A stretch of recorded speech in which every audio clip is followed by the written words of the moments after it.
Cada um é o seu próprio ser, o seu próprio mundo. Então, quando a gente fala, assim, nós estamos falando o quê? De esclarecer para si próprio o que não é real e se supõe que seja. E uma vez que você descobre que não é, abre-se um espaço cada vez maior para simplesmente ser, viver com clareza, lucidez.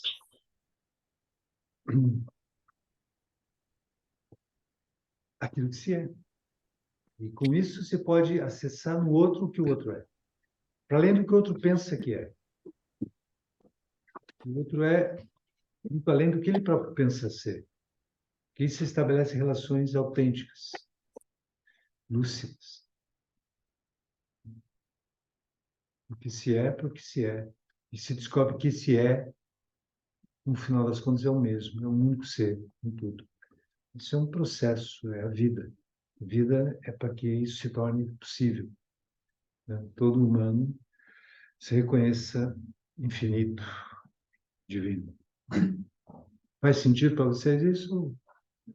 Conversa de maluco numa sexta-noite? Ou as duas coisas?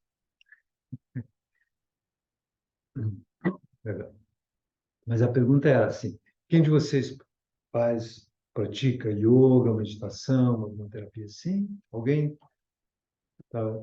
Ou alguém assim pela primeira vez veio num lugar onde se fala sobre esses assuntos? E será tá no máximo ali, né? A gente grava, a gente. Perfeito, gente. Então, quem nunca praticou yoga, nem respiração, meditação, vocês, alguém? Quem faz regularmente, pratica o seu também, nunca fez. Regularmente pratica, de vez em quando, ninguém? Tudo bem, gente. Então, assim, o que, né, motivou a cada um vir aqui, participar desse encontro, desse diálogo, dessa conversa, e é para que seja assim, você possa trazer alguma questão que lhe interessa a respeito disso que nós vamos conversar, que é o que, afinal? Né? Sobre o quê? Qual que é, qual que é a ideia? Sobre o que está que tá proposto que se fale agora à noite aqui nesse ponto? Vocês vieram por causa de algum assunto ou vieram porque nem ver o que é? Vocês têm uma questão assim, a respeito da conversa, que nos cabe conversar? Vocês viram sobre o que é? Quem viu? Emocionalmente, não?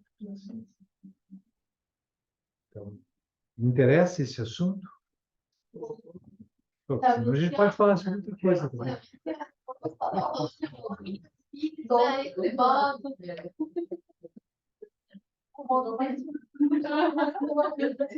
Ótimo. Que bom, então. Senão a gente podia falar sobre algum outro assunto, né? Esse assunto interessa. Por que será que esse assunto interessa? Porque, assim, viver é estar em relação. Sempre se está em relação. Em relação, né? Inclusive, partindo daí, relação ou observação, né? Estamos diante de algo que está dentro, que está fora, mas estamos diante e observando, se dando conta da presença, né? Se dando conta da presença de um fenômeno, que é a vida, né? E que acontece em cada um, e cada um vê o fenômeno da vida a partir do fenômeno que ele próprio é, sendo vida. Então, vida observa ela mesma. Não é? E em cada um a vida aparece de um modo peculiar, né, próprio. E aqui no nosso caso, todos a mesma espécie, né? E olhando o fenômeno da vida a partir desses olhos, desses ouvidos, desses sentidos, dessa estrutura, dessa forma humana, né? estruturalmente é a mesma. No entanto, em cada um tem memórias diferentes, tem resíduos das experiências, né, diferentes, que passam a constituir a própria forma como elementos que foram, digamos assim, absorvidos progressivamente como reflexo e como consequência das interações, das várias interações. Então, cada um tem memórias, memórias cognitivas, afetivas, né? Tem memórias que vão constituir, inclusive, o que cada um pensa ser. Esse é o engano maior, né? É você pensar que é o passado. Mas é assim que, no primeiro momento, ocorre. Então, quando se está diante de algo, né, de um fenômeno, tanto que ocorra internamente, como os pensamentos, as emoções, as próprias memórias, quanto a manifestação do outro, né, ou dos outros, com que olhos isto é acolhido, percebido, com que lente isto é observado e interpretado, o que está intermediando, né, esse olhar? O que está intermediando e atribuindo significado para aquilo que é percebido? Que é cada um que observa? A mente, né? A capacidade de entendimento, né? As emoções, enfim. Quem é isso que observa? A partir de onde se observa? É isso que é importante, porque se não houver clareza sobre isso, então, você vai acontecer o quê? Quem se relaciona com quem? Com o quê? Quem é esse que se relaciona? Essa estrutura humana constituída, né, de inúmeros registros e memórias que foram sendo, digamos assim, registrados, colhidos desde que se nasceu, desde antes, né? Vocês percebem que com esse arcabouço todo de memórias, né, essa lente constituída de memórias, é a partir disso que é percebido e que é acolhido, interpretado o fenômeno da vida que aparece agora. Você está olhando sempre com uma lente. E essa lente é o passado. É esse conjunto de memórias, né? Memórias essas que muitas delas são pura ficção. Por quê? Porque é aquilo que foi interpretado sobre o que aconteceu. E quem disse que foi isso mesmo que aconteceu? Foi o que você interpretou a partir de memórias anteriores. Atribuiu significado para a vida, para o fenômeno da vida. Atribuiu significado a partir de um conjunto de registros anteriores, de uma lente. Essa lente colorida atribui uma determinada cor àquilo que vê. Se usa uma lente verde, tudo parece verde. Usa uma lente azul, tudo parece azul. Conjunto de registros, de memórias que cada um carrega, é a partir dessa lente que se atribui significado para as coisas. Ah, está acontecendo isso, eu estou vendo aquilo, isso, aquilo, outro. Se diz que tal está acontecendo, que é uma interpretação, né? Interpretação de cada um. E interpretação que ocorre a partir de que lente? De uma lente constituída de memórias. Portanto, o que interessa realmente nisso tudo, na questão do relacionamento, é se dar conta de desde onde ocorre a relação, que é esse que se relaciona e com o quê? Que é esse que se relaciona? É esse conjunto de memórias, de registros, emoções, que interpretou a si próprio como um certo eu, dizendo eu sou assim, eu sou assado. Isso também pode ser uma pura interpretação baseada nas memórias. As memórias interpretando elas mesmas, atribuindo a si próprias uma entidade, um sentido, um suposto sujeito observador. Diz, eu sou assim, eu sou assado. Observe de perto, que é esse eu que diz assim, eu? De que é feito? De que matéria-prima é feito esse sujeito? Não é memória? Não é lembrança? Não é experiência? Conhecimentos? Não é isso que está aí? Esse feixe de memórias que diz eu. Portanto, esse feixe de memórias é também sempre já interpretação, né? Interpretação feita por outros, por memórias anteriores. Vai se interpretando, chega um momento que gera um conjunto de dados que passa a se auto-atribuir existência. Diz assim, eu sou fulano de tal, não sei o que, daí tem todo mundo, né? Agora, a partir disso, esse tal sujeito, esse tal eu, entre aspas, né? suposto, né, é que está olhando para o fenômeno da vida, entendeu? Fenômeno da vida que aparece nas pessoas, nas relações, na natureza, em tudo, da vida. Então, sempre você está interpretando, né, a partir do que já aconteceu. Bom, se alguém pode fechar a porta, só para conversar. Então, assim, a relação ocorre a partir, então, portanto, de uma estrutura, e essa relação estou me relacionando com essa pessoa, estou me relacionando com esse fenômeno, estou me relacionando com isso ou com aquilo. O que é isso e que é esse aquilo com o qual se relaciona? É uma interpretação que cada um faz. Entendeu? Você está interpretando, dizendo, isso é assim, essa pessoa é assim, aquela é assim. Mas quem está dizendo que é assim? É esse conjunto de memórias anteriormente, né, vividas e estruturadas, registradas, que está aí olhando e interpretando. Essa pessoa é assim, essa pessoa é assim. De acordo com o que cada um supõe ser, com as características das memórias que decorrentes das experiências que ocorreram com cada um, haverá uma certa característica, digamos, entre aspas, pessoal, que faz com que, ao interpretar o modo do outro ou dos outros, ocorra uma maior sintonia, uma maior discrepância, uma coisa que parece que, que, que traz um estímulo agradável e harmônico, e outra que não. Então, isso aí é a dinâmica das relações. Se alguém que se relaciona emana algum tipo de estímulo que lhe parece confortável. Confortável para quem? Para esse conjunto de memórias que está se relacionando com o outro, entendeu? Se houver compatibilidades de registros, as pessoas dizem assim, essa pessoa é tão legal. Sempre é uma interpretação, gente. Tá? Interpretação de um sobre o outro. E daí, quando confluem interpretações que parecem ser propiciarem certas interações harmônicas, parece que isso é interessante. Quando não, então não. Mas vocês entendem que tudo é um movimento fictício que ocorre na forma humana e que, portanto, é preciso clarear, e sem essa clareza, você vai ficar vivendo sempre a partir da ficção e da ficção que você constrói sobre o outro também, porque o que você pensa do outro é uma ficção sua, tá entendendo? E só você é responsável pela ficção que você cria sobre o outro. Você se relaciona com a ficção do outro, depois você responsabiliza o outro por não ser de acordo com a sua própria ficção sobre ela, sobre ele. Hã? Pensaram sobre isso? É uma doideira, né? Gente, fecha a porta lá, por favor. Então, assim,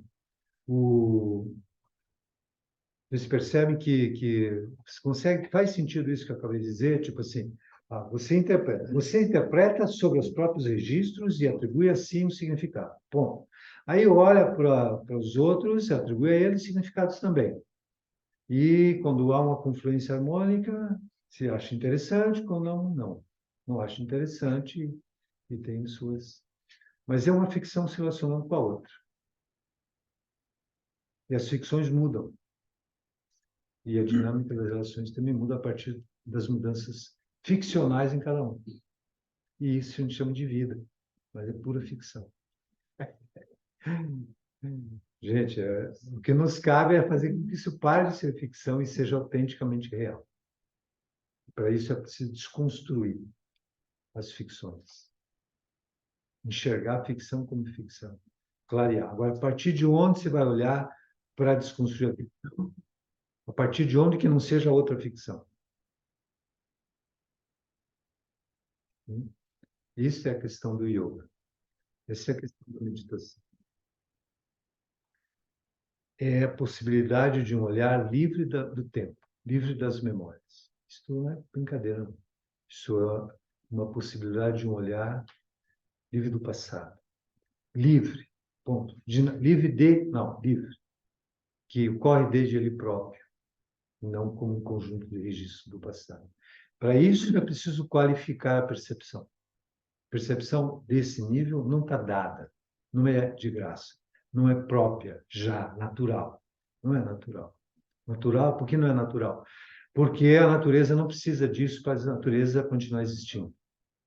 Vocês entendem isso, gente? Natural é aquilo que a natureza provê, porque ela precisa que isto esteja lá vigorando para que ela possa continuar existindo. Ponto.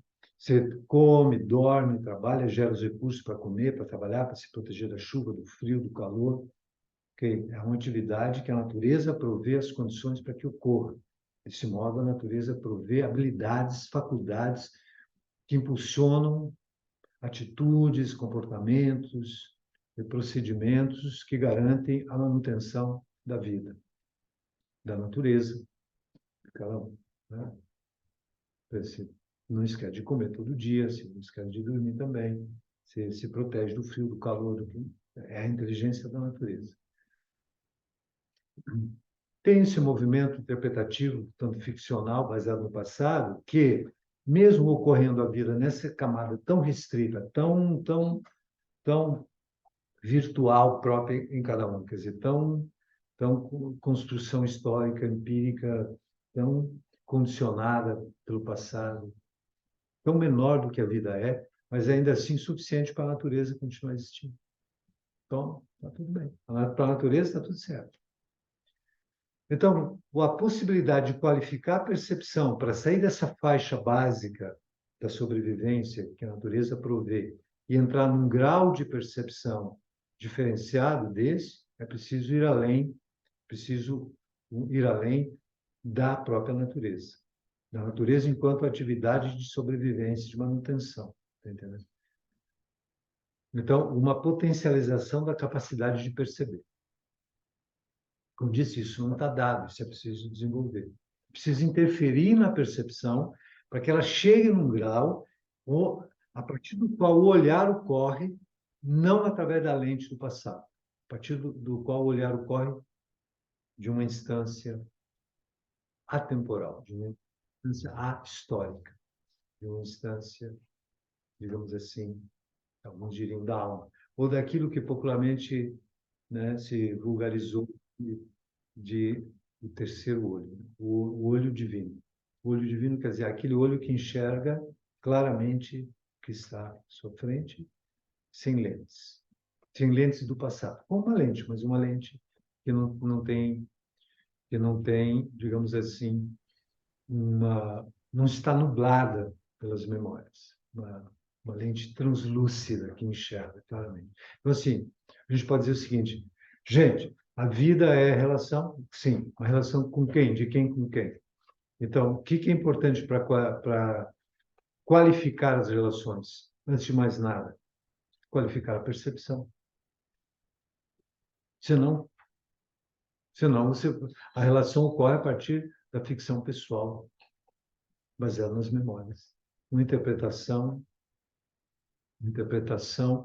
que cada um consegue fazer de si e dos outros. E daí diz assim, a vida é assim. Então, assim, sem qualificar a percepção, sem ampliar a possibilidade de clareza, sem sair dos esquemas habituais, né? Não há possibilidade de uma revolução de relações, de tal modo que isso chegue num nível tão sofisticado e profundo e possível, tá? Possível e quer dizer também, gente, aquilo que a existência lhe propõe, tá entendendo? Aquilo que a existência lhe propõe. Não é uma coisa assim artificial, imposta, não, é aquilo que a natureza, a ciência te convida, né? Ela te convida a encontrar o núcleo da própria dela mesma, o núcleo da existência, o núcleo do ser em cada um. E isso significa, tudo isso está envolvido na ampliação da percepção. Então, assim, ampliar a percepção para criar clareza sobre si, sobre o suposto si, sobre como a vida ocorre em cada forma, né? Ampliar a clareza, de tal maneira que, com essa clareza, tanto para enxergar a vida ocorrendo nessa forma, quanto nas múltiplas formas em torno, né? Para que seja possível haver, inclusive, uma superação da própria ideia de relação. Porque relação sempre implica dois. Relação sempre implica outro, né? E a possibilidade mais sofisticada e mais alta de toda a relação é não ser relação, é ser comunhão, é não ser dualidade, é ser unicidade. Foi alguma coisa com a luz aí, alguém bateu em algum interruptor.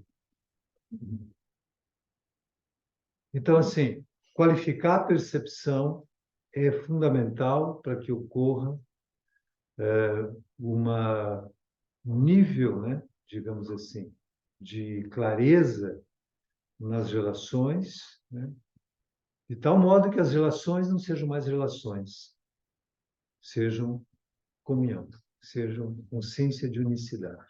Isso é um nível possível. Não vamos descartar. Mas, isso é muito difícil. E o que você quer o quê? Só coisa fácil? Você nasceu para realizar tudo que lhe cabe. E a existência lhe puxa para isso. Entendeu? E quando você não realizar tudo que lhe cabe, você vai sempre estar sentindo que está faltando alguma coisa. E tá. E tá. E lhe cabe percorrer toda a estrada. E esse toda, né, é uma expressão capciosa, porque, na verdade, é infinita essa estrada. É um fluir infinito. Mas quando chega num certo grau, é um fluxo de unidade, criativa, dinâmica, harmônica. Então, em outras palavras, até agora, essa pequena introdução desse assunto, a gente pode concluir o quê? Que, ok, é necessário esclarecer o mais plenamente possível tudo que não se é e se supõe ser, para que possa emergir claramente tudo que é, tudo que se é. E a partir dessa clarificação, seja possível enxergar em tudo e em todos, e no fenômeno da vida, enxergar claramente o que é. E enxergando claramente o que ocorre uma grande descoberta, que o que é é o mesmo em tudo. E então a unicidade ocorre, né? E se um se expressa diferentemente em cada, e se um se expressa diferentemente em cada forma. As formas são sempre diferentes, mas o que se expressa nelas, a causa causadora do próprio fenômeno da vida, do movimento, em cada um, é sempre a mesma, mas o que é causado e o fenômeno da vida é sempre diferente. Essa diferença contém um certo teor de unidade, mas sempre aparece com nuances, peculiaridades diferentes. E quando se está na consciência da unidade, se pode acolher plenamente a diferença, e a diferença é celebrada. Ao invés de representar risco, representa a vida, a criatividade da vida. Então, a gente pode considerar assim, a clareza sobre o que não se é e, portanto, o emergir do que se é, e o que se é, como já disse, é uma fonte criadora incessantemente, né? A partir daí é possível se estabelecer. A partir daí a vida ocorre nas múltiplas formas, gente, tendo como elo essa fonte da qual todos vêm, todos se emergem, essa fonte divina, vamos chamar assim. E divino significa causa de si mesmo, tá? Para deixar claro, independente de nomes e de terminologias culturais distintas, aquilo que causa a si próprio é o que se chama divino. Aquilo que é causa, causadora de todas as causas. E isso, uma vez fluindo, né? Quando a vida ocorre a partir dessa instância originária, a vida acontece de uma maneira muito rica, muito interessante, muito criativa, né? E quando ocorre plenamente a partir daí, se mostra a partir daí, se dirige a partir daí, se autodetermina a partir daí, todos os afetos, todos os insights, todas as cognições, todas as vontades são sempre expressões dessa fonte e são sempre infinitamente criativas e poderosamente transformadoras e harmônicas, luminosas. E a vida se torna simplesmente aquilo que ela sempre foi, aquilo que ela já é. Esse movimento aí. Então, assim, o que vocês me dizem disso? Tem alguma questão sobre isso? O que se extrai disso no primeiro momento? Faz sentido isso, de que se não houver clarificação total sobre o que se pensa ser, portanto, a energia do que se é, toda a relação é ficção com ficção. Ficção com ficção vai calhar de ser bem parecido, mas ser muito diferente. Se muito parecido por um tempo, muito diferente depois. E assim é a vida. Mas é assim a vida? Não, assim é a vida restrita, não é a vida plena. Mas é assim que acontece? É. Então, é possível trabalhar nisso? Sim. É o que você está dizendo. Clarificação, esclarecer, autoesclarecimento, esclarecer tudo que não é. Desconstruir o que não é. Desaparecer o que não é. Por isso é preciso clareza. A clareza enxerga o que não é. A clareza não cria o que é. A clareza enxerga o que não é. Você não cria o céu, você só retira as nuvens. O céu já está sempre ali. Ao desaparecer as nuvens, o céu aparece. E o céu é só o céu. O céu conhece ele mesmo? Não, o céu é ele mesmo. Quem vai conhecer o céu? A nuvem? Né? A nuvem desaparece, o céu aparece. Então, assim, gente, fala aí. O que você me diz sobre isso? E outra coisa, o passo seguinte, aí a gente vai avançar nesse sentido. O que é esse autoesclarecimento, o quanto ele é possível e de que modo é aquele ponto-chave, né, crucial para que isso ocorra, que é o quê? Vai, diga aí, o que é? Baseado no que nós falamos até agora. O que é o ponto crucial para que ocorra esse esclarecimento, esse olhar para fora das ficções?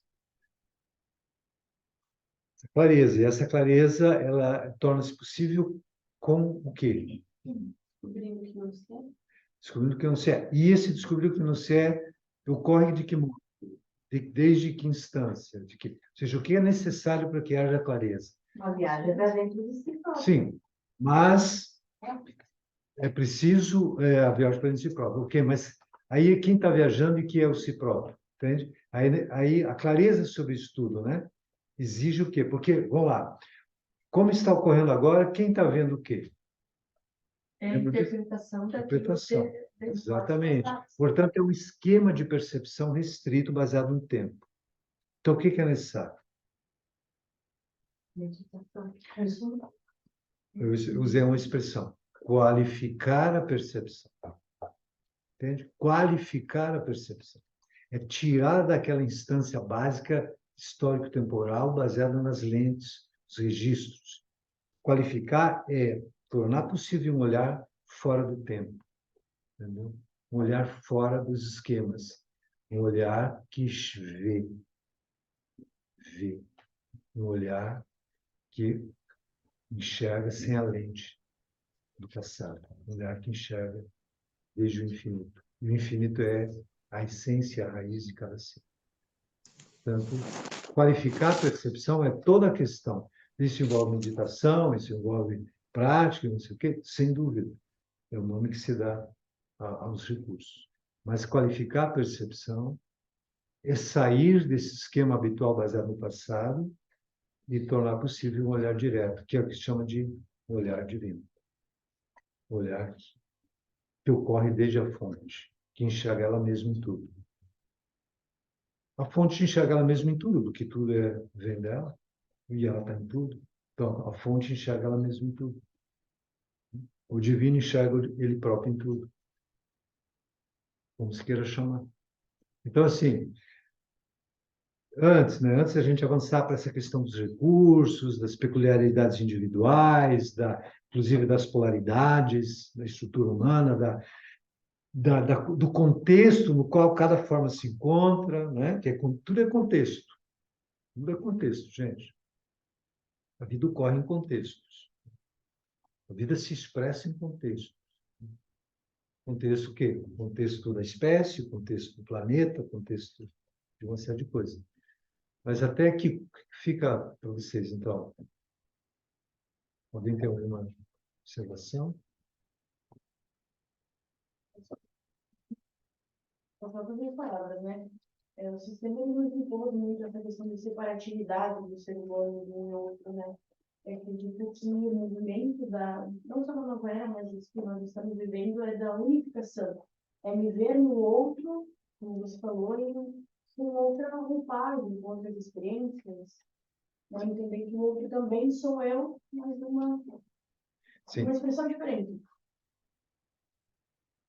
Agora, a questão é a estrutura humana, a dinâmica humana se organiza, né? No primeiro momento, ela ocorre dentro dessa faixa da natureza, da sobrevivência, da base, que é legítima e necessária. No entanto, a necessidade de qualificar a percepção para além desse nível legítimo de atendimento de demandas de agenda da natureza. Então, assim, não existe ninguém responsável por isso. Não existe a sociedade responsável por isso. Cada um é responsável por isso. Agora, esse cada um, em conjunto, né, constituem uma dinâmica de relações numa comunidade de pessoas. E se estruturam ali, certo? Essa capacidade, digamos assim, essa instância a partir do qual a vida ocorre no primeiro momento, ela se coletiviza, ela se estabelece porque são um conjunto de pessoas. Se geram, então, relações que se baseiam nisso, mas não porque tem alguém ali que está tentando fazer isso, um gênio maligno que está ali tentando fazer com que todo mundo fique assim. É que é assim que o humano está se encontrando. E o humano só deixar de ser assim como deixar de ser assim. Não é que isso vai acontecer por decreto. Não vai ser porque o relógio anda e o tempo muda que isso vai acontecer. Isso vai acontecer quando a qualificação da percepção se torna possível, ou seja, vai acontecer quando o olhar sair desse esquema. A possibilidade de o olhar sair desse esquema, ela está sempre aberta, mas ela não é natural, ela não ocorre por si só. É necessário uma intervenção. É necessário uma intervenção sobre o aparelho psíquico no qual a percepção ocorre. Então, é necessário uma intervenção sobre a estrutura humana para ampliar a percepção. Essa intervenção é disso que tratam as práticas. Essa intervenção passa pela linguagem. A linguagem é uma intervenção. O que nós estamos fazendo é uma intervenção. Estamos dialogando, então é uma intervenção que passa pela linguagem, mas que caixinha do livro, Bluetooth, não tem. Inclui direcionamento da energia vital que se absorve pela respiração, portanto, inclui movimento, inclui uma série de coisas, inclui som, inclui uma série de recursos. Quanto mais recursos efetivos, capazes de interferir sobre a dinâmica biológica, psíquica, energética, de modo que ocorra uma abertura de percepção, que desconstrua as ideias estabelecidas, as interpretações anteriores sobre o que é a vida em cada um e o que é a vida no outro, e com isso possa haver uma mudança completa de paradigma do que se é, do que a realidade é em cada um. E, portanto, também, como consequência, digamos assim, inevitável, né, nas relações. Não tem como mudar a relação se não muda cada um. Bom, não tem. Isso é uma bobagem. Isso é uma ideologia, sei lá, assim, tanto, um tanto romântica, no sentido de sem realidade, no sentido de uma quimera, ou seja, vamos mudar o mundo, vamos mudar as relações, mas vamos quem? Quem é o sujeito? Quem é? É aquele que vive do jeito habitual, então vai mudar o quê? Nada. Entendeu? Vai criar variações sobre o mesmo tema. Vai criar pequenos ajustes, né? Como diz a música, um museu de novidades. Né? Não é possível, não é isso. Então, assim, não é possível? É uma afirmação definitiva? Não. É que nós estamos enxergando aqui. Se não há mudança de percepção, não muda o que é visto. Se é visto sempre do mesmo modo, se sente desconforto com o modo como a vida acontece dentro desse parâmetro ficcional do passado. Certo? É um desconforto. Por quê? Porque é ver a vida de um jeito muito menor do que ela é. Ela gera desconforto, gera um certo grau de sofrimento, gera um certo grau de inquietação, não é? Sim, enxergar a vida de um jeito muito menor do que ela é, estabelecer sobre si mesmo uma ficção de sujeito, de eu, ver no outro também uma ficção, e as ficções se relacionarem, é bem desconfortável, né? Às vezes não, às vezes sim, às vezes é, depois não é, depois não é, depois é. E é assim que é assim que está sendo a vida, é ou não é? Concorda?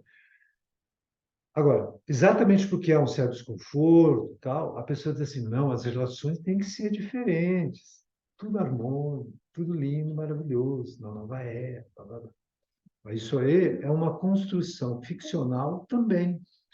A partir de um desconforto, você propõe uma ideia do que seria muito melhor se fosse daquele jeito. Vocês entendem que isso é um auto-engano? Brabo. Porque isso adia, gente, sério, a responsabilidade de uma qualificação própria da percepção. E gera uma ideologização das relações, um patamar supostamente harmônico e New Age, ou sei lá o que mais, entendeu? Bobagem. Né? Carol, como que acontece as relações de alguém que passou por esse processo de clarificação com pessoas que ainda vivem na ilusão? Ocorre quase como quando você vai numa pré-escola, por exemplo, e você se relaciona com as crianças. Você entende elas. Você entende o universo delas. Entende? Você vê como elas são, é grosseiramente falando, né? Mas assim, o que eu quero dizer é que você está enxergando coisas que você entende que elas estão enxergando do ângulo que elas estão enxergando, porque você já enxergou também assim quando você era criança. Mas você consegue ter uma empatia, uma compreensão, uma mobilidade, a grosso modo, assim, tipo, dizendo com isso o seguinte: as relações ocorrem com uma clareza maior, com um acolhimento muito grande, né? Com um acolhimento grande, porque há uma compreensão do olhar do outro, dentro do que o outro está conseguindo enxergar. Não é uma acusação do outro estar enxergando como ele enxerga, porque cada um enxerga como consegue enxergar, porque esse cada um é um aglomerado de memórias. Então, assim, o que mais a pessoa podia ver se não fosse isso que ela está vendo, já que ela é um conjunto de todos esses registros? Ou que ela supõe que é esse conjunto, não é que ela seja. Ela se supõe assim agora, então ela vê o que ela se supõe. Você olhando, e alguém olhando assim, eu vai dizer, ela está vendo. Como eu posso interagir com ela de maneira que eu consiga ver uma qualificação de percepção, para que ela consiga enxergar toda a ficção que ela está gerando sobre ela mesma, e como é possível, quem sabe, nesse autoesclarecimento, desconstruir aquilo que se pensa ser, né? Para que se seja para além do pensar, como se diz, né? Então, assim, a relação ocorre bastante, assim, com um grau de harmonia, né? Em certa medida, grande, e com um sentido, assim, acolhedor e, ao mesmo tempo, que não é indiferente, porque aquilo não afeta quem enxerga, aquilo não afeta, mas não lhe torna indiferente. Tá entendendo? Tipo assim, o fato de você não se afetar com algo e não se inquietar com algo, não lhe torna indiferente ao fato de que a pessoa está um grau maior ou menor de, de confusão, ou de um olhar menor do que poderia ser, enfim, que baseado nas lentes próprias de cada um, e etc. Então, ok, está vendo assim. E assim, você diz assim, não, tudo bem, cada um vê o que consegue, eu não estou nem aí. Não, a pessoa não fica assim. Ela tem acolhimento, ela diz assim, pô, de algum modo posso me relacionar de um jeito que, quem sabe, essa pessoa veja isso, que ela, talvez ela consiga ter algum insight sobre isso, né? Tipo assim, melhor ainda, se você tiver recursos mais objetivos do que a linguagem, embora a linguagem possa ter um grau também de impacto objetivo, mas assim, respirar, relaxar, ampliar a percepção com meditação, com coisas assim. Porque essas coisas todas se vulgarizaram de um jeito muito ruim, tá entendendo? Yoga, pranayama, meditação, se vulgarizaram de um jeito tosco, entendeu? Isso ficou parecendo um negócio fora da vida. Não, isso são intervenções muito poderosas sobre a estrutura biológica e psíquica humana. São intervenções muito poderosas, que são, digamos, subestimadas em parte porque o modo como elas são apresentadas é muito também parte de um olhar muito pequeno por parte de quem apresenta, entendeu? Isso é um problema a ser resolvido por todos nós que nos envolvemos com isso. Então, a gente tem que entender que uma prática de mantra, meditação, respiração, etc., quase uma cirurgia, tá entendendo? Que se faz na estrutura psíquica da pessoa. É uma intervenção muito poderosa, você interfere numa dinâmica bioquímica, glandular, hipotálamo, tálamo, sistema límbico, se fosse falar biologicamente, né? Chakras e campos sutis e corpos, etc. Quer dizer, é uma intervenção muito vigorosa, que muda a dinâmica, tá entendendo? De um jeito que sai da esfera do tempo e começa a enxergar a vida de um ângulo muito fora dessa matrix das memórias. Tá entendendo? Enxerga como se saísse. Eu, às vezes, dei esse exemplo. É como quando você entra no mar, tipo, tem aquela faixa chamada arrebentação. Quer dizer, quando passa dali, você vai embora. Mas até ali, ele te puxa de volta. Ou então, assim, quando vai voar, assim, tipo um foguete, chega até um lugar que tem a força gravitacional da Terra puxando. Então, a força gravitacional do tempo puxando para o passado. Quando sai desse campo gravitacional, então a vida já flui de um outro jeito. Então, quando o sentido de si, quando a percepção sai dessa faixa construída a partir de lentes de memórias, né, a vida fica bem mais interessante, mais rica do que era antes. Isso já é mais perto do que a vida é na sua fonte. Prefiro a vida desde a fonte. Não pode ter a ver com alguém, mas como alguém que vê isso vai viver nesse mundo, meu Deus? Vai viver bem melhor, pode escrever. Porque não vai estar nas confusões habituais, entendeu? Vai É simples. desprogramar o passado. Não, não é, porque não tem alguém que desprograma, porque a ideia que se tem de si já é o programa. É desconstruir essa ideia. Não tem ninguém que sobrevive a isso, a não ser aquilo que já é, que é essa plenitude divina em cada um. Ninguém faz isso, porque aquele que faz, ele desaparece no próprio ato de fazer, porque o que ele pensava ser era bastante ficcional. Então, quando ocorre o esclarecimento, aquela ideia de si desaparece. O que emerge é algo bem mais amplo e infinito do que se tinha até então. Então, ao ocorrer isso, a vida é vista com mais clareza. A gente pode resumir assim. Portanto, as, entre aspas, relações também ocorrem com mais clareza. Clareza sobre o outro, tal como ele se pensa e consegue se ver, e sobre quem está vendo, ou desde onde se vê. Então, eu diria que é necessário isso, né? Esclarecimento de si. O que a gente pode, assim, avançando um pouco nessa conversa em direção ao que a gente vai tratar no fim de semana, né? No fim de semana a gente vai abordar isso de um jeito, levando em conta tudo isso tudo que a gente está falando aqui, mas levando em conta, claro, essas intervenções práticas, com certeza, e levando em conta o contexto amplo de cada um, e esse contexto tendo diferentes instâncias de contexto. Por exemplo, um contexto comum a todos nós, somos da espécie humana, estamos encarnados aqui na espécie humana. Um outro contexto, o planeta Terra, né? Então, espécie humana, planeta Terra, ou antes, planeta Terra, espécie humana. E aí, no Brasil, no lugar desse planeta Terra, chamado Brasil, né? E num estado desse Brasil, né? E, e, e numa cidade, Brasil, uma família, né? Num contexto também de um bairro, de uma casa, etc. E tal. Você vai chegando no contexto, e finalmente num contexto que é a forma, a estrutura que onde cada um se move, né? A forma humana. A forma, quer dizer, o intelecto, a mente, as emoções, o corpo, essa é uma forma. Então, a forma que é cada um, é um contexto. Esse contexto, ele é, forma humana é um contexto. E esse contexto da forma humana, ele tem variações, mas ele tem claramente duas instâncias polares que torna possível a própria vida e a própria forma ser, digamos assim, se manter existindo. Aqui temos um exemplo vivo disso.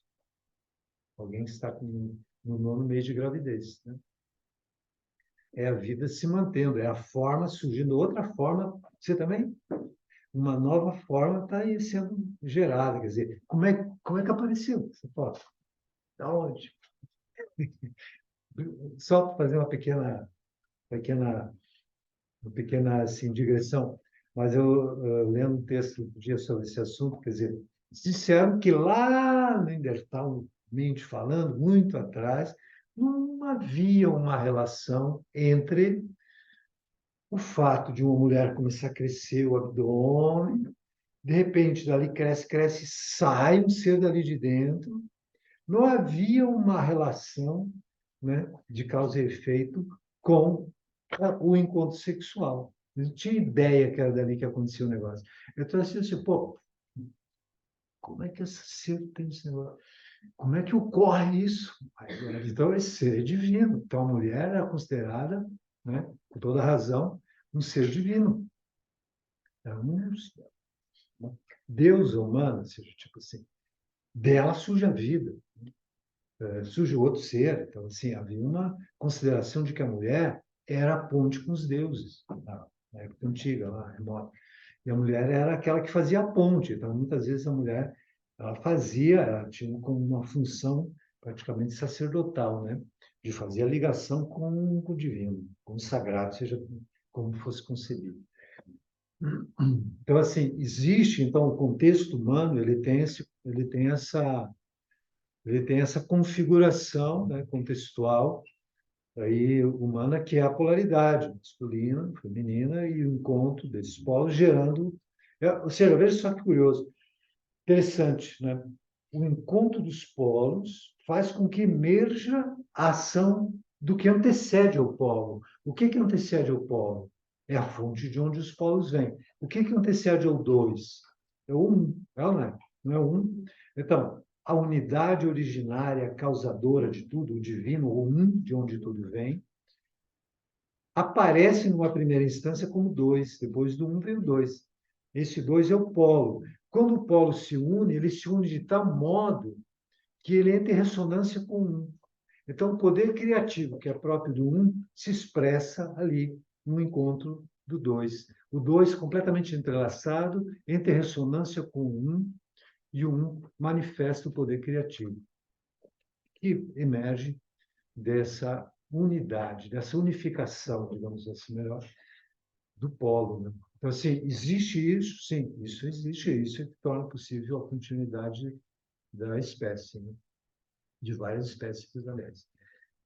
E, ok, então, mas isso é uma peculiaridade. Daí, dentro dessa peculiaridade humana, desse contexto humano, que são os polos, dentro desse contexto humano, que são os polos, existem características, existem nuances, existem frequências, existe toda uma consideração desses polos, masculino e feminino, com as suas biologicamente estruturados, claro que tem variações, e também biologicamente falando, e tem variações também nos fluxos mais psicológicos, sutis, tem nuances dentro desses polos, mas esses polos estão ali. E é interessante e importante dentro de um trabalho de, digamos assim, de ampliação de percepção, de reconhecimento de uma instância, digamos assim, de si próprio, no nível da causa das causas em cada um. Né? É interessante que o despertar, o acordar para essa instância da causa causadora que cada um é. Nesse processo todo, é facilitado muito esse processo todo, né? Quando se leva em conta as peculiaridades de cada polo e as características do masculino e do feminino, as suas nuances, também são plausíveis e são acolhidas nesse saber. De que modo é possível intervir, levando em conta as peculiaridades da relação, da relação com a natureza, com a lua, com as energias todas e com as energias que se estruturam em cada forma, que são diferentes, obviamente. Porque raios cresce pelo no homem e na mulher não. Alguma vez eu estava fazendo uma aula assim de, acho que fisiologia, alguma coisa na universidade, e o professor tentou justificar, mas não bateu muito, assim, não conseguiu convencer ninguém. Porque ele também não tem muita explicação, que era a ideia de proteção. Ah, tem que proteger, porque não sei o quê. Então, a mulher precisa de proteção do frio, não sei o quê. Tem pelo por quê? Tem uma visão iógica, ancestral, que fala sobre que os pelos são, digamos assim, captadores e condutores de uma certa bioeletricidade, de uma energia que vem do Sol, de uma energia solar. Né? E sendo a polaridade masculina basicamente solar, ela tem uma grande acúmulo de energia solar. E ela tem, porque ele cabe ter, e é importante que tenha para, digamos assim, o projeto completo da natureza. A natureza é uma entidade única, que se expressa nas várias formas. Então, a gente entendendo isso é muito importante. Entender que não se trata de pessoas, de individualidades. Existe uma instância que antecede a isso, que é a humanidade como um ente coletivo, que lança mão de estratégia para continuar existindo. E ela lança mão da estratégia que é a vida humana. A vida humana, ela é um modo como a natureza, como a espécie humana se mantém. Os humanos individuais são uma expressão de uma entidade coletiva que é a espécie humana, que tem uma inteligência própria e que lança mão de recursos para se continuar existindo. E daí ela tem as suas estratégias. Tem os polos que se unem, a fecundação, nova forma vai aparecer, etc, etc. Não que tenha todo mundo que fazer, que ter filhos, mas é uma tendência, né? Que a natureza impulsiona que ocorra. Vocês percebem isso, gente? Não é forte essa inteligência da natureza em cada um? Especialmente para as mulheres. Para a mulher, agora menos, né? Mas não tem um tempo na vida de uma mulher onde ela pensa assim, se eu quero ter filho, tem que ser já, ou tem que ser agora, porque se demorar muito não vai dar mais. Não tem isso? É. E agora é possível fazer uma série de estratégias médicas, né? Mas, assim, porque há uma demanda do chip da natureza em cada um. Já não é natural, né? Você já tem interferência médica, já não é. Não, mas de certo modo porque foi a inteligência humana que gerou essas condições, e que é uma expressão também da inteligência humana como natureza, desde que haja uma consideração harmônica de tudo, né? Mas, enfim, eu estou chamando a atenção porque há uma inteligência em cada um, que é uma inteligência da natureza, que gera certas demandas individuais e que se reflete emocionalmente, psicologicamente, mas no que não é necessário que todos tenham, né?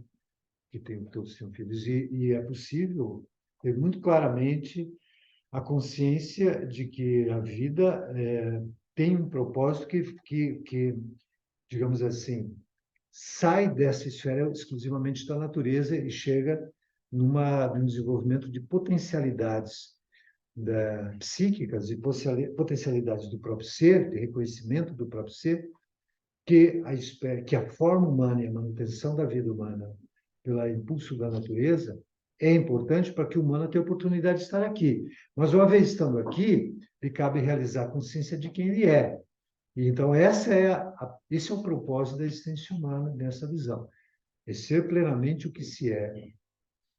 Explorar as possibilidades máximas do humano, que é reconhecer a instância originária de si próprio e a plenitude possível de si próprio, a partir da qual se pode viver criativamente. Ou seja, é um processo, é um projeto, é uma possibilidade de desvendar todas as inúmeras potencialidades humanas, explorar essa potencialidade, ampliar a percepção para enxergar fora do tempo. Quer dizer, podemos concordar que o humano sente sempre falta daquilo que já é.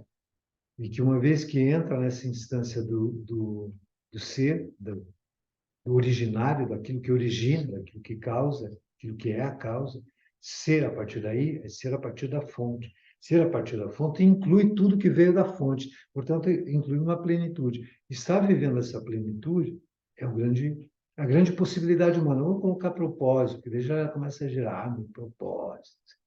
Não, é a possibilidade humana. O humano vai ficar puxando para isso. Temos que tentar evitar essas artimanhas, essas egóicas, assim, no sentido de um eu que quer ser, não sei o quê. Porque isso é uma instrumentalização biológica da vida que atrapalha, no final das contas. Tem que limpar tudo, inclusive isso. Mas a gente pode dizer assim, bom, se isso ocorre, o humano é plenamente o que ele é, desde a sua fonte. Morre guru. É isso aí. Viver isso, né? Viver isso. E esse é o projeto humano, esse é a possibilidade humana, ser divino, divino como causa de si próprio, né?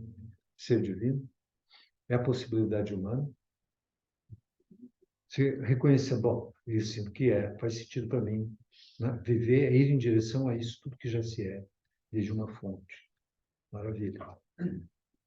Então, aí entra a questão-chave, que é, então, a vida é caminhar em direção ao que já é, né? Dissolver-se na luz que já é. Dissolver-se, e se dissolver-se é desconstruir tudo que se pensava ser.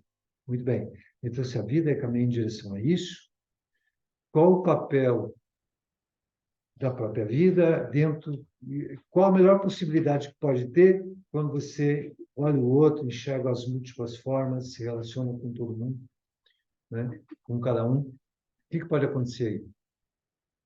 É a aceitação, né? Nós somos todos diferentes uns do outro, cada um vive as suas ilusões, mas a gente tem que olhar além do que a gente vê, além do que tu vê com os olhos, né? E Mas aí que buscar o está. amor incondicional que, né? Isso, mas isso você percebe? Que quando tem um eu que pretende fazer isso, esse eu se mantém como aquele que pretende fazer isso, exatamente por isso isso não ocorre. Porque o eu se mantém nos bastidores fazendo isso. Isto não ocorre. Essa é a questão que nos cabe desmistificar. Não tem um eu que faz isso. O eu desaparece nisso. Porque o eu é uma interpretação da dinâmica das memórias sobre ela mesma. Toda vez que cria-se um parâmetro ideológico de virtudes às quais teríamos que nos adequar, isto é um auto-engano. Por mais que pareça ser espiritual e muito elevado. Por que é um auto-engano? Porque tem um eu que é pura ficção ilusória de uma das memórias que pretende fazer isso. Porque a vida é muito pequena sem isso. Porque a vida tem muito desconforto, tem muita inquietação, tem muito sofrimento sem isso. O que esse eu ilusório quer? Quer diminuir a confusão, quer diminuir o efeito colateral da sua própria autoficção. Ele quer se esclarecer. Se esclarecer é desconstruir o que pensa ser. E, portanto, é desaparecer aquele que começa o próprio caminhar. É como se mexer num fogo com um pedacinho de madeira. Chega uma hora que a madeira pega fogo também e desaparece na fogueira. Então, assim, essa ideia toda de espiritualidade, né, pode fazer com que a madeirinha fique sempre separada do fogo, fique sendo a madeira que mexe no fogo. Isto não é realmente algo espiritual. O espiritual é quando a madeira se torna fogo, só há fogo. Não há mais nada no seu fogo.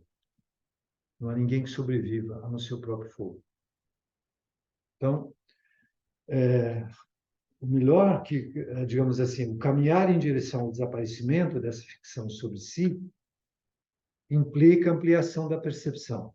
Ponto. Sem isto, a gente vai ficar só na ideologização conceitual, moral, espiritual, que é parte da ficção.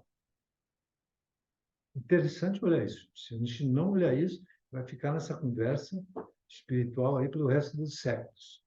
E não vai acontecer quase nada. Vai acontecer duas coisas. Você vai desistir daqui a pouco. Vai achar, é muito chato esse negócio. Não acontece coisa nenhuma. Niilismo. A descrença na possibilidade humana. Todo o romantismo espiritual gera niilismo.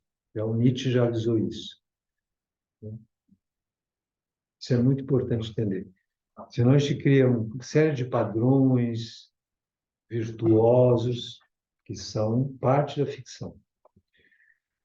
Quando desconstrói esse eu, tudo que é real aparece. O que é real é divino, é causa de si próprio, e se mostra como vida, como unidade, como comunhão, né? Então, eu estava chamando atenção para a gente, para só dar uma introdução para esse ponto, que daí a gente vai continuar amanhã, que é o seguinte: considerando isso, vamos considerar o seguinte: existe aí uma noção de si criada para a ficção, criada ficcionalmente. Por quê? Como por que ficcional? Porque é baseada na memória. A memória, com várias memórias jogando para elas mesmas, gera uma ideia. Eu sou assim. Mas isso é parte do movimento das próprias memórias. Portanto, é uma ficção. Portanto, o eu, cada um pensa ser, é parte da ficção. Importante entender isso. O esclarecimento de si, enxergar isso, desconstruir isso. Ok, então vamos admitir que isso é concebido por cada um. E então cada um se move então em direção a esse autoesclarecimento, a esse autodesaparecimento, né? Ok, e nisso se relaciona com outros que estão supostamente com esse propósito também, ou não, né? Aí que está a questão que nos cabe conversar melhor amanhã. Gente, uma vez que age esse propósito em alguém, de autoesclarecimento profundo em direção ao espiritual, ao real, uma vez que isso está posto como propósito, qual é o sentido das relações? Qual é o sentido das relações dentro dessa instância, que ainda é ficcional, mas qual é o sentido quando esse eu mesmo ficcional consegue conceber a importância do esclarecimento de si em direção a essa desconstrução das ilusões sobre si. Se propõe a andar na direção, né, dessa dissolução de ilusões e, no final das contas, dessa dissolução de si mesmo, né, em certa medida. Quando alguém compreende isso, então ele diz assim: bom, eu vejo isso, eu vou em direção à dissolução no campo da luz divina. Ok? Então, que sentido tem a vida? Tem esse sentido. Que sentido tem as relações? Vocês entendem? Gente, vocês concordam comigo? O seguinte, se a gente consegue chegar a isso junto. Que as relações elas fazem sentido na medida em que elas conspiram, inspiram, facilitam a realização plena desse propósito que cada um reconhece como o propósito da sua própria existência, que é dissolver-se nesse campo de luz. Vocês percebem isso? A relação humana, em qualquer nível que seja, as relações, elas se justificam, elas fazem sentido na medida em que elas inspiram, conspiram, impulsionam em direção a esse caminhar no qual cada um se encontra, que é esse caminhar em direção ao morrer, entre aspas, né? Ao morrer das ilusões sobre si, ao nascer, morrendo é que se nasce para a vida eterna, como diz. Ou seja, o morrer dessa autoilusão para surgir a eternidade do que se é. Então, veja bem, faz sentido toda a relação na medida que essa relação inspira e conspira para isso, concorda? Se não inspira e conspira para isso, qual o sentido? Isso é uma questão que a gente pode conversar mais amanhã.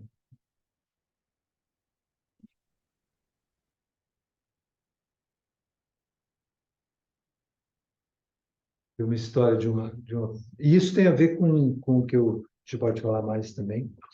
Eu fiz já assim, uma. Isso, gente, está implícito em algo que é a visão yogi sobre relacionamento, sobre casamento e tal. Uma visão yogi sobre isso. Que fala o seguinte: primeiro ponto, o propósito, o reconhecimento de que o propósito da vida é em direção a essa dissolução na própria luz infinita que está aí dentro e além em cada um. Isso é a vida. Tá entendendo? Primeiro passo é isso, senão vai fazer o quê? Você vai encontrar uma ficção para se relacionar com outra ficção, duas ficções, só vai dar mais ficção ainda. E aí, ficção, às vezes, de filme de suspense e tudo mais. Bom, né? Então, assim, gente, O propósito em direção de dissolver-se na própria luz está claro para cada um? Esse é o primeiro passo. Se não estiver claro para cada um, não há isso que a gente chamaria de, na visão iógica, claro. Né? Tem esse propósito? Maravilha. Para isso, cada um tem esse propósito. Okay. Como cada um conspira e inspira para que o outro realize o propósito que lhe é próprio, o propósito um do outro. Entendeu? Você saiu do propósito, não quer esse propósito, se desviou de um propósito, mantém-se no propósito, de que modo se conspira e inspira para que o outro realize essa dissolução de toda a ficção própria, enquanto você também está no mesmo caminhar. Então, diria assim, eu me lembro de uma pessoa que comentou uma vez que ela se ocupava muito com meditação, com esse caminhar em direção à dissolução das próprias ilusões sobre si. E é muito fundo nisso e tudo mais. E ela estava vendo sozinha. Ela encontrou uma pessoa e passou a se relacionar com essa pessoa. Ela tem um amigo que é um mestre lá na Índia e ela mandou uma carta para ele, ela mandou até uma fotografia da pessoa, né, para que esse mestre dissesse o que ele achava, tal. Ele via ali aquela figura, né? Daí ele, tem um cara que eu conheço, ele é muito sutil, ele não respondeu nada, assim, muito, muito objetivamente. Ele contou uma história, assim, e aí que está o problema, né? Quer dizer, ele deu uma metáfora ali, assim, tipo, ele disse assim, aqui na Índia tem uma história que é o seguinte, um pássaro estava voando em direção ao paraíso, em direção ao infinito. Um pássaro voava celeremente em direção ao infinito. E então decidiu levar uma montanha no seu bico.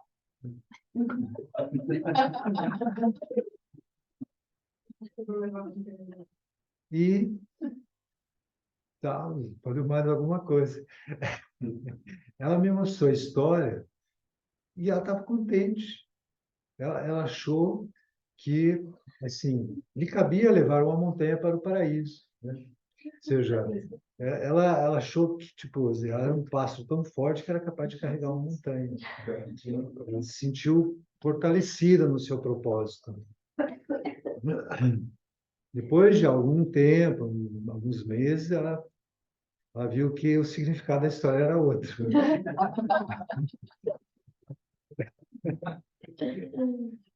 E aí ela se deu conta que ela estava voando com a montanha e depois ela viu que estava querendo continuar a montanha, e não estava querendo ir para o paraíso. E ok, é possível um pássaro levar uma montanha para o paraíso? Supostamente sim, depende do pássaro, né? E depende da montanha, mas o que ela está querendo dizer com isso? Se você tem um propósito claro em direção a essa própria luz, né? Mantenha-se nesse propósito. E se você tem os recursos para intervir, para ampliar sua percepção, para sair desses esquemas ficcionais, maravilha, utilize com toda a força e toda a intensidade de todos esses recursos. E se você convive com uma pessoa que não tem esse propósito, né, lhe cabe fazer o trabalho duplo, né? Lhe cabe acordar às 4 da manhã mesmo, meditar até às 8 da noite, ou até às 8 da manhã. Mas, enfim, lhe cabe se envolver com mais vigor, com mais intensidade.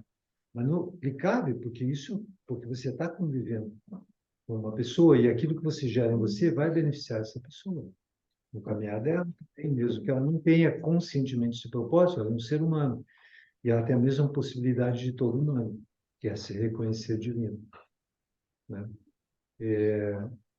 Se acaso se você não está em nenhuma relação, aí que é o caso da história, né? Você está sozinho voando para o infinito, e se você encontra alguém no caminho, você precisa ter uma certa inteligência de consideração se faz sentido essa relação ou não. Se faz sentido, se essa relação inspira e conspira para o propósito da sua existência, ou se você vai saber que você vai estar, né, assumindo uma montanha para o paraíso, né? Se você se sentir com ímpeto de que isso ocorra e você se dedica com toda a intensidade nessa direção, é legítimo também, né?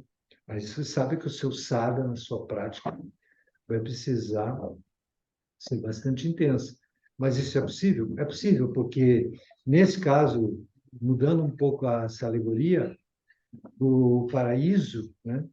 O paraíso, ou a montanha, em certa medida, trazendo para a nossa condição humana, uma montanha pode também se transformar num pássaro, né? E uma montanha pode deixar de ser montanha e ser um pássaro que também vai em direção a esse paraíso, que é a possibilidade mais alta do humano.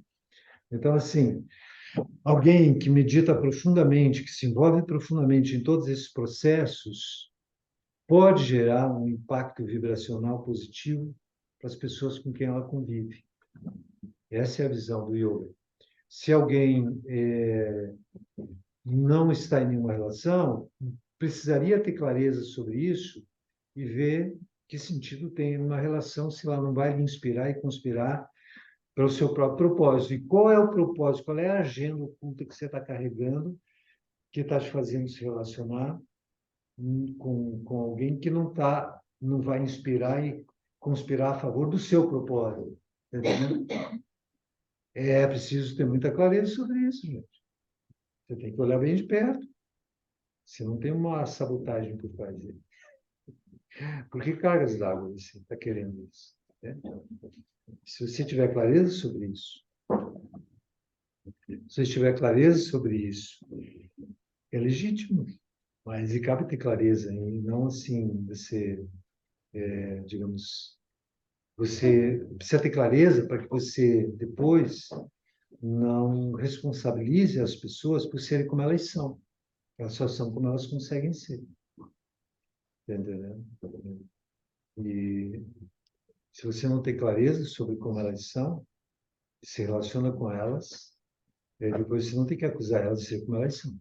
Você tem que ter uma autocrítica para perceber que você não teve clareza, e não teve clareza de propósito, nem de posicionamento, para estabelecer um parâmetro de relação harmônico.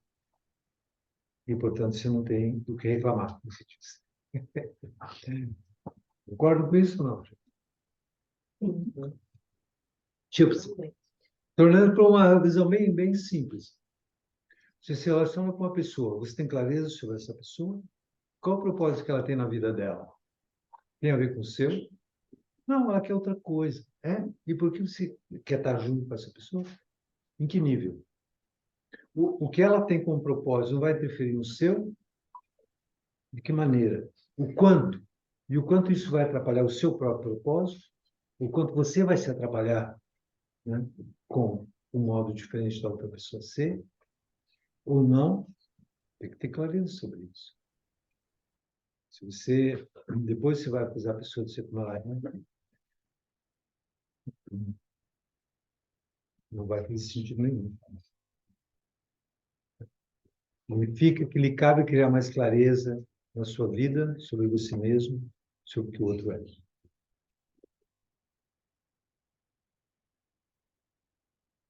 Vocês concordam com isso? Não é real isso, gente? Quanto mais você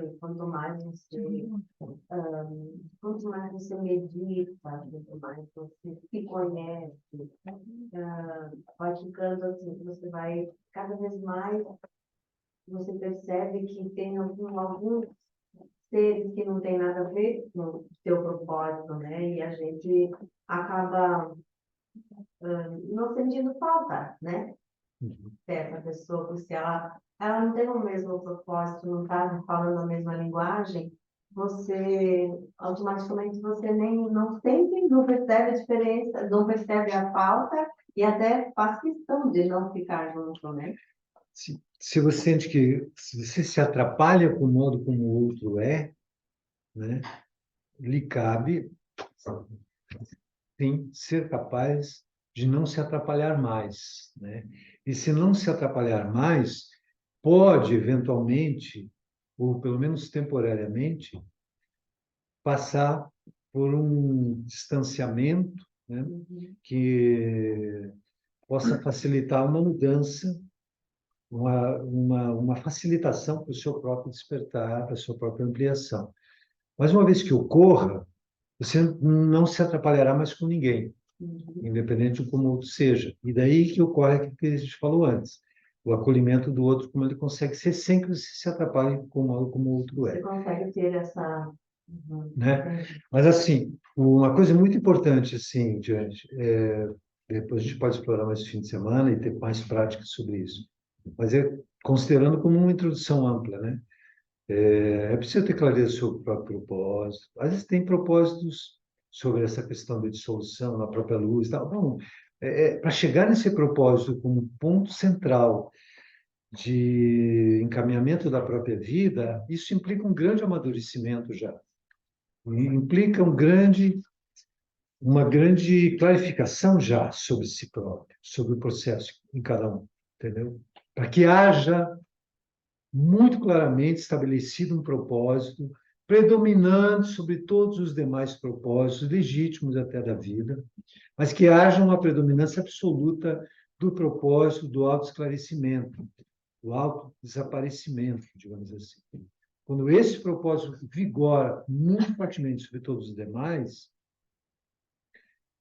isso significa um grande amadurecimento. E então, essa pessoa tem condições de se jogar plenamente nesse processo e ter clareza sobre com quem ela se relaciona e tudo mais. E ela pode entender e ter condição de discernir, né, sobre as relações e tudo.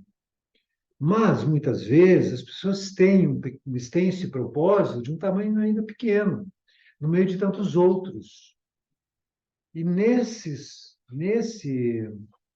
contexto, gente, é que muitas vezes as relações elas têm uma agenda oculta, digamos assim. Elas têm uma busca de preenchimento de propósitos que não correspondem a esse propósito central do próprio autodesaparecimento. Ainda tem algumas buscas compensatórias secundárias de propósitos, de pequenos personagens internos ainda que buscam um preenchimento fora de si, que buscam um tipo de suporte, de compensação, né? E que às vezes aquela pessoa representa um pouco de suporte, de compensação de fora para dentro. Então essa pessoa diz: essa pessoa não tem um grande propósito espiritual, mas ela me traz alguns estímulos que preenche, mas preenche em que nível? Em alguns níveis, entanto, digamos assim, secundários e bem compensatórios, às vezes, ou de reforço, ou de defesa, né? De reforço, de preenchimento, ou de defesa e de proteção. Então, às vezes, isso cria uma complexidade, porque é uma pessoa, ela se relaciona com alguém, vai lhe apoiar plenamente, porque ela também não está jogada plenamente, porque se uma pessoa vê claramente um propósito na vida dela, tipo assim, essa pessoa vê que eu tenho um propósito de, vamos colocar nessa linguagem que a gente está trazendo, e dissolver-se na própria luz. Essa pessoa tem a visão de que eu tenho esse propósito, e ela me apoia nesse propósito. Mas ela não tem. Faz sentido isso? Eu, sinceramente, não vejo pleno sentido nisso. Um certo sentido, mas não muito pleno. Por quê? Porque se essa pessoa realmente visse, ela veria para ela também. Entendeu? Se ela vê para o outro, ela diz assim, também, essa pessoa tem esse jeitão aí, se interessa por isso. Ou então, ela gosta muito disso, é o jeito dela. Eu vou apoiar o jeito dela. Mas essa pessoa não está vendo o que significa. Se ela estivesse vendo, isso seria algo muito mais amplo e ela se sentiria inserida nisso também. Ela admite como conceitualmente, como possibilidade, mas ela não está envolvida com isso, pessoalmente, coisa, entendeu? Isso é um patamar diferente. É possível, tudo é possível, todo tipo de relação é possível. Agora, a pessoa tem que ter clareza de que, numa condição assim, o apoio é bastante, assim, digamos, externo, né? E lhe cabe mergulhar muito profundamente naquilo que é necessário para que ela possa continuar caminhando poderosamente, com todo o ímpeto, com todo o vigor, em direção a essa dissolução na própria luz. Ou seja, em outras palavras, mantenha-se no seu propósito, com tudo que você sabe que lhe ajuda até desconstruir a ideia de si ilusória. E nada nem ninguém pode estar entre você e o infinito, a menos que você coloque. Nada nem ninguém pode estar entre você e o infinito. O infinito é o próprio ser. O que estiver na frente é para desaparecer. Buda já falou isso. Se eu estiver na sua frente, me mate. Buda falou isso. Acredita? Se eu estiver na sua frente, se você estiver se atrapalhando com o que você pensa que eu sou, pode me tirar daí. É isso que ele está dizendo. Você atribui a Buda um significado que é sua, que você está atribuindo a Buda, se esse significado que você está atribuindo a Buda, ou a Jesus, ou qualquer um, mas Buda que falou isso, está lhe atrapalhando de ir em direção a esse infinito. Então me mate, Buda fala, me mate se eu estiver no seu caminho. Porque esse caminho é mais importante do que que ninguém pode estar nesse caminho, na sua frente. Todo, todo grande mestre fala isso, porque ele não quer atrapalhar ninguém. Não quer que as pessoas se atrapalhem com ele também. Porque as pessoas não conhecem quem ele é. Não conhecem quem ninguém é. Mas cada um cria uma ficção sobre o que o outro é. Então, retire todas as ficções sobre o que o outro é. Independente de quem você pensa que ele é. E que só então você vai encontrar e vai em direção ao desaparecimento do que você pensa ser. E o que vai acontecer aí é que emerge o que já era real, assim. A nuvem desaparece, o céu aparece. Simples. A nuvem desaparece. O que é a nuvem? É o que você pensa que é. Desaparece. O que aparece então? O que já estava lá. O que já estava lá? O céu azul. Você é o céu azul, que pensa que é nuvem. Quando desaparece a nuvem, o céu já é. Portanto, desaparece a nuvem. Desaparece a ideia que se tinha de si. Desaparece essa construção de memórias que se atribui uma existência separada. Yoga e meditação diz respeito a isso.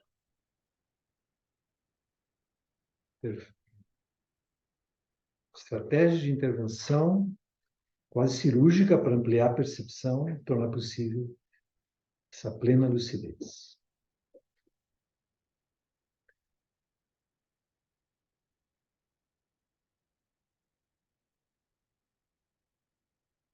Então, estamos dizendo, para completar por hoje, gente, tem o contexto, nós vamos falar sobre o contexto individual. Veja, sobre o contexto individual tem a ver com uma avaliação de cada pessoa. A gente vai poder dar algumas dicas sobre cada um, independente da polaridade, e sobre a polaridade. E tem todas as nuances que a gente pode conversar também. As polaridades masculino e feminino e o que caracteriza a peculiaridade em cada uma dessas. E de que modo é possível tratar e clarear para si próprio. Porque, gente, se você não tiver clareza sobre as peculiaridades próprias da sua própria polaridade, você não vai ter clareza sobre você mesmo. E não terá também sobre o outro.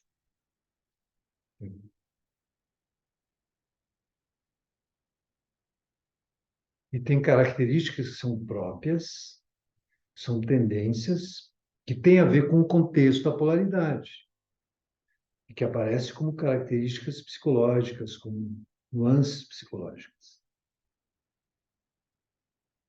Tem clareza sobre isso, feminino. Só para completar por hoje, mas já dando a Lua, por exemplo, a Lua influencia a mulher em 11 pontos diferentes do seu sistema. 11 pontos lunares estão aí no corpo. Onde estão? A gente vai conversar sobre isso. E outra coisa, de 2 dias e meio em 2 dias e meio, muda o ponto predominante. E mudam os interesses, os valores, em certa medida, ou se questionam valores, os interesses, as nuances, o modo de ser. Muda de 2 dias e meio em 2 dias e meio. Vocês já perceberam isso? Entendeu? Se você é mulher e percebe isso, se você é mulher e percebe isso, você vai dizer assim, eu acho que eu mudo muito, eu acho que eu sou... Pô, há 2 dias atrás eu estava querendo muito uma determinada coisa, e agora já não estou querendo tanto, estou mais querendo outras. Eu estava querendo de um jeito, agora estou querendo outro. Pô, acho que eu estou ficando doido. Acho que eu vou ao psiquiatra, vai dizer que eu sou bipolar, não sei o quê. Não, gente, você é só um ser humano feminino. Você é alguém regido pela Lua. Você é um ser que está numa mutabilidade constante, está entendendo? Acolha essa feminilidade própria lunar da mudança. Você é um ser feminino que muda. Ainda bem, né? E com isso você tem possibilidades de grandes descobertas. Exatamente porque você coloca em dúvida as coisas, é que você pode descobrir coisas novas. O masculino já tem uma tendência de se manter de um jeito meio monótono, meio do mesmo jeito, né? Porque tem um ponto lunar só, né? E é mais solar. O que isso tem vantagens? Tem características positivas nisso, sem dúvida. A estabilidade solar, a referência solar, mas também tem o risco de ficar uma coisa meio igual demais e ficar mais mantendo.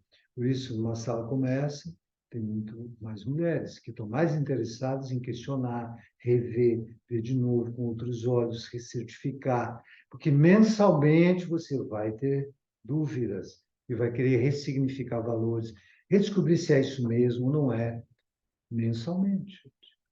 Ainda bem, porque isso possibilita grandes mudanças, entendeu?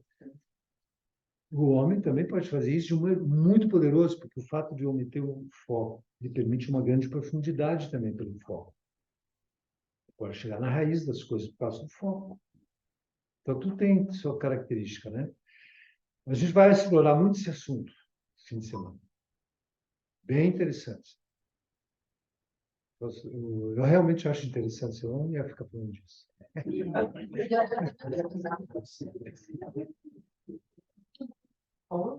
O mais interessante é o seguinte, que é que o homem tem uma frequência mais solar. O ponto lunar do homem é no queixo. Por isso é bom o homem deixar pelo no queixo. Aconselhável. Não precisa ser tanto assim, mas é bom, porque o pelo é energia solar. Então, se cria um filtro solar, que cria uma espécie de adaptação da entrada da energia solar para a influência que ele terá sobre o solar. Quer dizer, então, é um filtro solar, é a barba um filtro solar. Que filtra, como que assim, como o ar passa pelas narinas, ele é climatizado para os pulmões. Assim, a energia lunar, ao entrar por aqui, ela é, entre aspas, climatizada para a estrutura solar masculina. É interessante. Por acaso que cresce pelo. E assim, essa é uma tendência masculina, tanto esdrúxula, na minha opinião, pelo respeito, que é tirar os pelos do corpo, é um negócio muito baseado numa perspectiva bastante de desconhecimento da função, né, dos pelos como captadores e condutores de energia solar. Mas a pessoa perde energia solar, perde energia que caracteriza a polaridade. Tá entendendo? Não no sentido do machismo, não, é energia, sol, energia solar. E se a mulher, agora, já é uma coisa culturalmente, né, quer dizer, que é difícil no contexto ocidental feminino. Mas os pelos femininos também têm uma função de condução de energia, né? E solar. Então, eu lembro que os movimentos assim femininos, né, que querem ter um maior protagonismo, uma maior força na vida social, muitas vezes consideram importante que a mulher não fique aderindo a esses padrões estéticos E tem todo um discurso sobre isso, e que os pelos são deixados e tal. E, claro, isso esteticamente, dentro do senso estético habitual, que é naturalmente, a gente tem uma construção assim, obviamente que vão ser claramente honestos, em princípio aquilo é muito diferente e tal. Mas, por outro lado, se uma pessoa tem suas próprias justificativas, ela acha, não, isso faz sentido para mim, né? Para outra pessoa, pô, não faz sentido. Mas o que é interessante a gente entender, à medida que a gente entende que as coisas têm um significado, a gente se relaciona com elas com mais consciência. A gente pode, pelo menos, você vai entender melhor que as pessoas que deixam, elas têm um impacto sobre elas, aquela atitude tem um impacto sobre elas que é positivo para elas, em termos psicológicos e energéticos. Ela se sente mais solar, mais forte para encarar as coisas. Esse é o ponto. Interessante. Bem, temos muito o que falar nesse fim de semana, vou começar a falar demais já, o suficiente até aqui, e temos muito o que conversar nesse fim de semana e muita prática. Tudo que a gente fala aqui, teoricamente, entre aspas, teoricamente, desemboca numa prática, num tipo de meditação, um tipo de exercício. Tá bom? Então, estão convocados, convidados a passar por essa vivência, essa experiência prática. Tá bom? Quem está gestante, se quiser, não tem problema. As práticas são adaptáveis. E tem algumas especialmente boas para gestantes. Combinado, gente? Então, buenas noches, Guairu. Alguém tem alguma pergunta final aí? Poderia dizer dois pontos que a mulher das mulheres da Lua, então? Lóbulo da orelha, por exemplo, Uhum. que tem a ver com a necessidade de rediscutir valores, do que importa ou não importa. Uhum. Sobrancelhas, lábios, nuca, vários. 11. Todos são interessantes. E todos eles têm peculiaridades. Todos eles têm nuances diferentes. Uhum. Vamos chegar meia-noite já, não é? Gente, obrigado por vocês vieram. Então, continuaremos conversando amanhã. Valeu.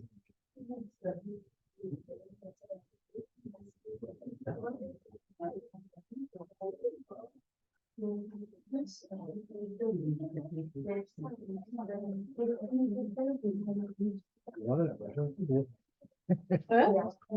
Agora já acabou.